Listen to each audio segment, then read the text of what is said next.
Okay. Nestor Corrales, Philippine Daily Inquirer. Good morning, Secretary. Agriculture Undersecretary Leocado Sebastian told lawmakers yesterday that the President's promise of bringing down the price of rice at 20 per kilo remains a far-fetched possibility, citing several external factors. Do you agree with this? Will Filipinos ever see a 20 per kilo rice under this administration? Our position has always been that we need to increase productivity in agriculture. All right. What drives low prices are increases in productivity. If you can increase substantially the productivity of our farms. For example, our current yield per hectare is about 4 tons per hectare. No, why can't we raise that to 6 to 7 tons per hectare, that's like many other countries, right? And we know what needed to be done to achieve those. You need to invest in irrigation, you need to invest in modern high-yielding varieties, you need to invest in pest controls, and so on, no? Invest in logistics. Unfortunately, those cannot be done overnight, no? Especially, as I was saying earlier, you need investment. You need the private sector to invest in logistics, to invest in post-harvest facilities.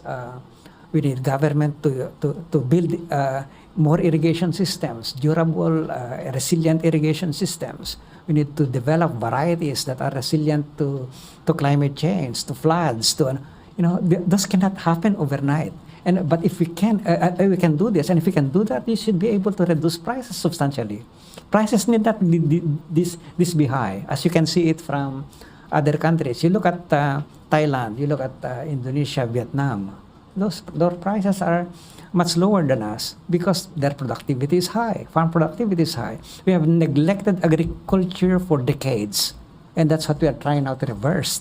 We are putting a lot of resources into agriculture intended to create those productivity growth.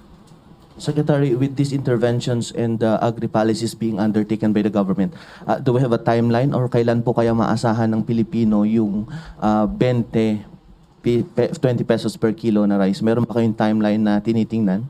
No, we should have done this, as I said, those investment many years ago. But there's a lot of catching up. Even the infrastructure that we have just discussed earlier, many of those are going to be completed beyond 2028, the time of the president.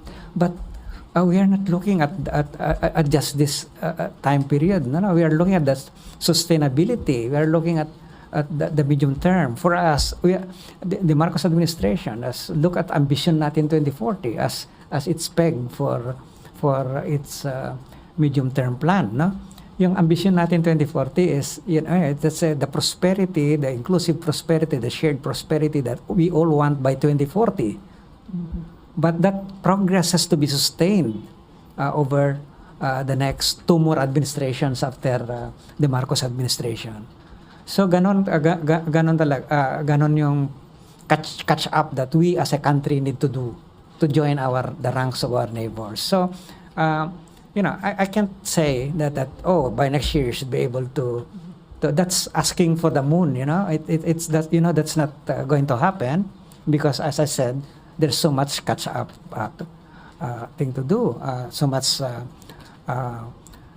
constraints that we are now addressing. Maricel Halili for the last question. Sir, just a quick clarification, follow-up po kay Nestor's question. You mentioned earlier that there's a lot of catching up that we have to do because we have neglected agriculture sector for decades. Does it mean that it will be difficult for us to achieve 20 pesos per kilo of rice before the end of this administration? I'm not saying that. It may still be possible.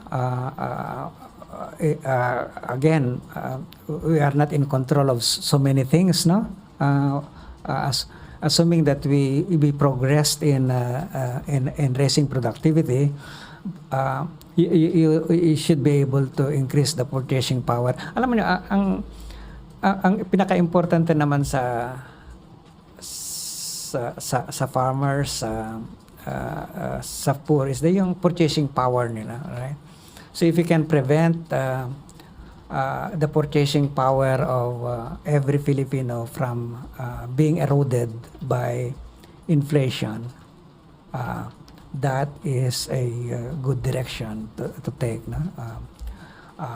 So we can increase the purchasing power of the poor if we can get those inflation of those prices coming down, not just the inflation rate coming down, but the absolute prices coming down. No?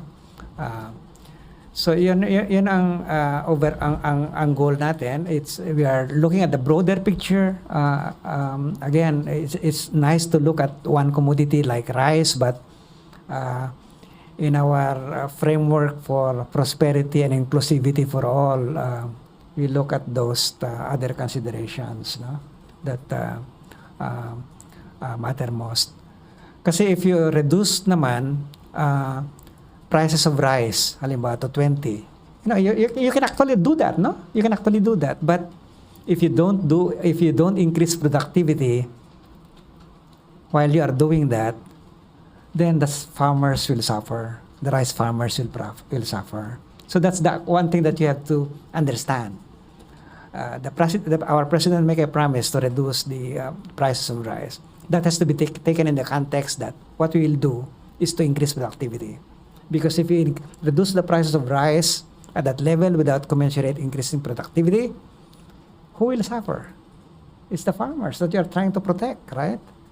So you should be very careful that you're looking at this game, in a as comprehensive manner as possible.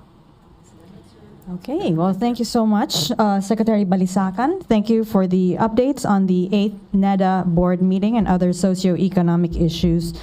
Thank you, Malacanang Press Corps. Have a good afternoon. Thank you.